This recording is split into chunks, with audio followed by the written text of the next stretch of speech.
for those of us that had a reasonable idea that something like this was going to be pulled on us, and no, we didn't know the time scale of when it would be, but we knew it was getting closer, especially last year. I don't think anybody could have figured that in May 2020, half the world would be sitting like this. What can you say? Not much, really. Well, there's an awful lot you can say. For those of us who set up for this, who made a choice early in life not to have children, not to have debt, not to have a mortgage, not to be reliant on state handouts, not to be reliant on debt to own a business. We aren't seeing any exposure to this other than our frustration about our own situation, the travel situation, the freedom situation that we gave ourselves, that ability to be free. So we're sitting here, well, I'm sitting here, I'm kind of laughing at a lot of people who are letting this happen to them. They're letting it happen. They're not doing anything to counter it. In the UK, for example, they're expecting low-income workers to go back to work, but they're not allowed to go and visit their family. And millions of people will trudge off back to work and just accept it. And then it's over.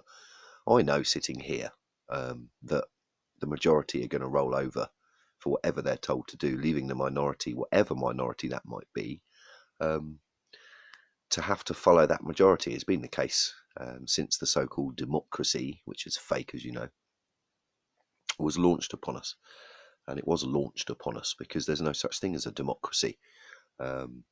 Israel calls itself a democracy, yet they've just removed financial aid for Palestinian prisoners, leaving them completely on their own.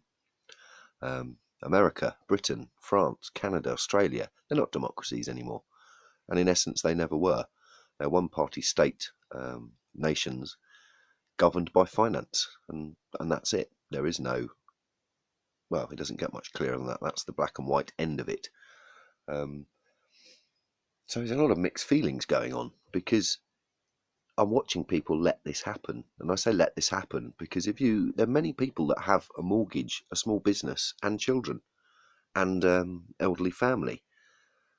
So how are these people letting them dictate how they should deal with their own children, how they should deal with visiting family, how they should deal with the business they put their life into, and the pressure that people are feeling who can't pay their mortgages? So unfortunately, there are going to be people like me who are just going to laugh. And it's not a laugh as in, it's more of a nervous laugh as in, why didn't you listen? Why didn't you stick money away? Why didn't you save anything? Why did you have an extra bedroom that no one ever slept in? Why did you do these things? We don't understand. I don't understand how you played along with these people. Did you think that because they were untouchable, you were untouchable?